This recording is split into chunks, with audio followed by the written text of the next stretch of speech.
ረሻችን ላይ ሰልፍ አሳለፉን እርቃናችንን አውልቀው ልብሳችንን ካወለቁ በኋላ ሰልፍ አስያዙ።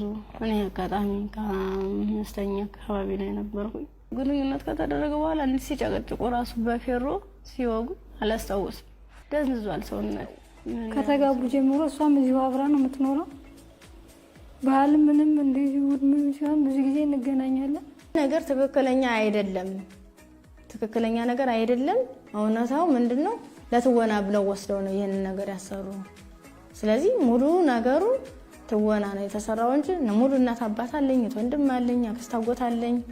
ቤተሰቦቼ በእንደዚህ አይነት ሁኔታ ነው የሚኖሩት። እኔ ደግሞ ባለ ትዳር ነኝ፣ የልጅ እናት ነኝ። አግብቼ ተድሬ ተኩዬ የወለድኩት ልጅ ነው እንጂ በእገታ ምክንያት የወለድኩት ልጅ አይደለም።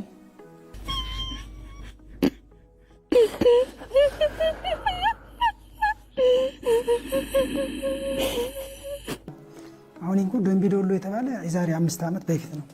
5 ዓመት 6 ዓመት ነው። ልጁ ደግሞ ተደፍራ እንደወለደች 1 ዓመት ከ6 ወር ጫካ እንደቆየች ተደፍራ እንደወለደችው ነው። ልጁ ግን ስንት ዓመቱ ነው? 2 ዓመቱ ነው። ስለዚህ የዛሬ 6 ዓመት 5 ዓመት ትደፈር ነው። የዛን ልጁ ስንት ዓመት ይሆነው ነበረ? 5 ዓመት እና ከ4 ዓመት በላይ ይሆነው ነበረ። ከተጋባን በኋላ እሷ ሜዳ አታውቅም፣ እኔ ሜጅ ማለቅም፣ አብረን ነው የምኖረው። ምንም ነገር በማላችን ነገር የለ። ከእህቴ ጋር ነው ቀላቅሎኝ የተመለሰው ሐዋሳ ማለት ነው። ከሐዋሳ ውጭ ከደብረ ማርቆስ ከሞጣ ከምናምን ውጭ ማቀው ነገር የለም።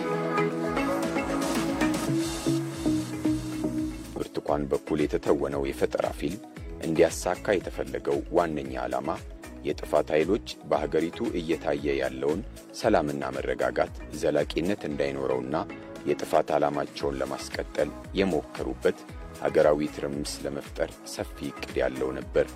የሕዝብ ቁጣ ለመፍጠር ከዲያስፖራ እስከ ከተማ፣ ከከተማ እስከ ጫካ የተዘረጋ የጥፋት ጉዞ ሞክረዋል።